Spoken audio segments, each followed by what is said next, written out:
दिना में बार बार कहने लग रहे मेरे यार सुदामा रे भाई घड़ा दिना में आया।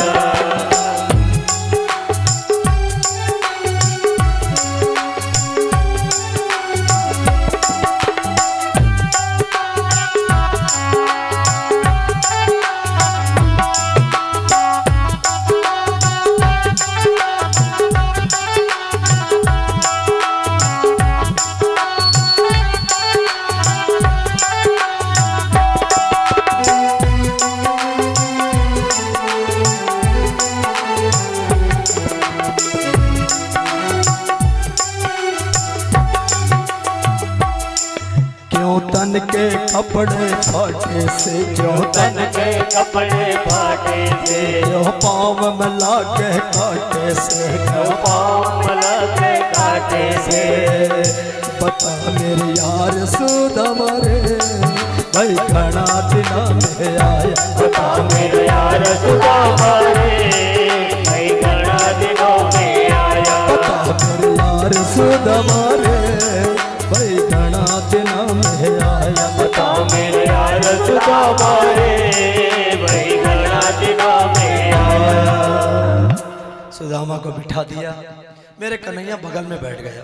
अब बगल में बैठ गए, रुक्मणी माता खड़ी हो गई साइड में और पूछ रहे मेरे कान्हा, सुदामा तेरी शादी हो गई भैया? हाँ हाँ शादी हो गई। अरे तो तूने मुझे बुलाया तक नहीं। क्या करो कन्हैया, ऐसा समय नहीं बन पाया रे। फिर तो मेरे कान्हा खड़े हो गए। अच्छा एक बात बता सुदामा, अगर शादी हो गई तो भाभी ने कुछ भेजा होगा ना मेरे लिए? अब तो सुदामा को लगा इतने बड़े वैभव का मालिक, हाँ अब इसको मैं क्या दूं, ये चावल? नहीं नहीं मैं नहीं दूंगा। छुपा रहा है बगल में, ऐसे पोटली दबा रहा है। मेरे कान्हा पूछ रहा है क्यों सुदामा, ये हाथ ऐसा ऐसा क्यों कर रहा है भैया? अरे भैया उतने दूर से चल के आया, हाथ में बहुत दर्द हो रहा है। अच्छा तू हाथ के बल चल के आएगी पैर से? नहीं नहीं नहीं। अरे कन्हैया तू रहने दे भैया, वो क्या है ना कि मैं आया तो पैर के बल से हूँ, पर तू रहने दे। कन्हैया कह रहा तेरा हाथ दबा दूं। समझ गया मेरे कान्हा, बड़ा संकोची है सुदामा। अरे अभी भी भगवान की खेती में बो दे रे, अब तो आया है। बो और काटो का सिद्धांत है, यहाँ जिसने जो बोया है उसको वही प्राप्त होता है हजारों गुना। समझ गए? और मेरे कान्हा ने पोटली छुड़ा लिया, तो ले लिया हाथ से, छीन लिया, ले लिया और निकाल के उसको खोला पोटली को और उसमें पढ़ लिया। मेरे कन्हैया बोले भाभी जी आप चिंता मत करना, हाँ अब मेरी बारी है। और सामने मुंह कर लिया मेरे कन्हैया ने और उसके बाद में पोटली खोल रहे। रुक्मणी माता बड़े ध्यान से देख रही कि कर क्या रहे, समझ रही है। और जैसे पोटली खोली है तो उसमें से एक मुट्ठी ऐसे लिया और मेरे कन्हैया ने जो खाया तो एक लोग की संपदा सुदामा नगरी बस गई। दूसरी मुट्ठी लिया और जैसे खाया 2 लोगों की संपदा बस गई। तीसरी खाने वाले थे और जैसे हाथ उठाया रुक्मणी माता ने हाथ पकड़ लिया, तुरंत रुको अकेले खा जाओगे क्या, हाँ हमें दीजिए। और फिर पूरा ले लिया प्रसाद। बोले रुक्मणी माता जानती थी कि ये देने वाला है, ये अवघड़ ऐसा है कि इसको समझते नहीं कि हम सुदामा बन जाएंगे अब, हाँ। बोले देवी चलो ये प्रसाद रखो और ये सबको बांट दो, सबको बांट दो, ये जितनी बैठी सबको बांट दो। तो मैं क्या कह रहा है, इंग्लिश में नहीं बोला मैंने, हिंदी में बोला है, सबको बांट दो। और मेरे सुदामा पूछ रहे भैया ये कौन है? अरे तेरी भाभी है। अच्छा और ये जो सबको बांट रही है, अरे सब तेरी भाभी है रे। इतनी सारी? हाँ भैया 16,108। अरे कन्हैया वारे कन्हैया तू बड़ा कमाल का है, तूने एक शादी में नहीं बुलाया? बोले सच बताऊं सुदामा मेरी शादी कब हो गई मुझे खुद को ही पता नहीं चला। ना मेरी शादी में कोई बैंड बजा और न मेरी शादी में कोई चिट्ठी लिखी, कुछ नहीं हो रहे। अचानक चटमंगनी पड़ ब्याह हो गया, बुलाने का अवसर ही नहीं आया। चलो कोई बात नहीं। सुदामा खड़े हो गए, सोचा बस हो गया, बांट दिया, अपनी बांटना है, हो गया, बढ़ गया।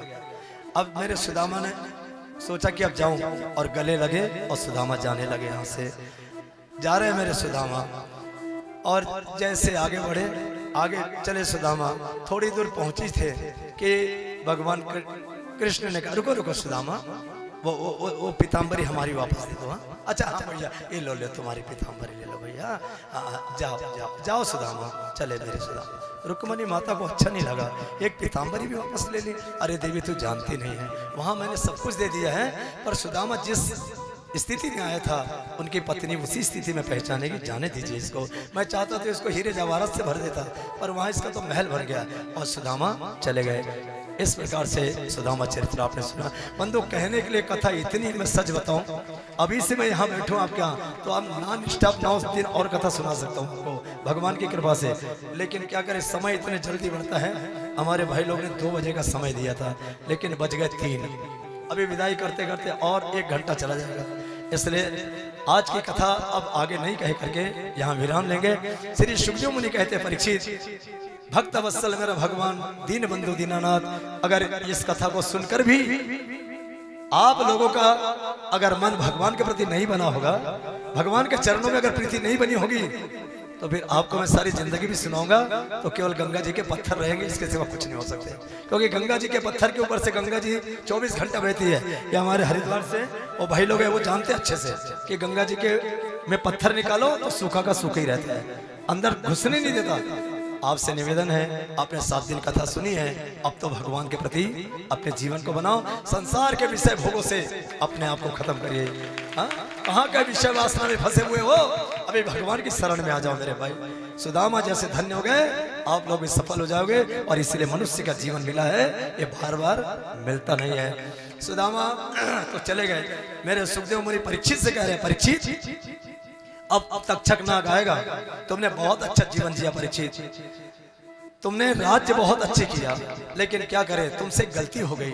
आज से 7वें दिन पहले तुमने राजकीय कोष से एक सोने का मुकुट पहन करके तुम वन में आए थे। कलयुग के प्रभाव के कारण समीक ऋषि का अपमान कर गए तुम, और तुम्हें श्राप मिल गया तक्षक नाग के डसने का। अब तक्षक नाग आने वाला है।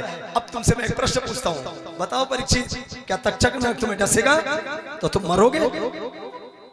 1 सेकंड देरी नहीं करी परीक्षित ने, खड़े हुए बोले, गुरुदेव नैनम छिंदंती शस्त्राणी नैनम दहति पावक, ना मुझे कोई आग जला सकती है, ना मुझे कोई हथियार काट सकते हैं। अहम ब्रह्मास्मि सोहम सच्चिदानंदोम आयम आत्मा, मैं कोई शरीर नहीं हूँ, मैं उसी ब्रह्म का रूप हूँ, ईश्वर अंश जीव अविनाशी।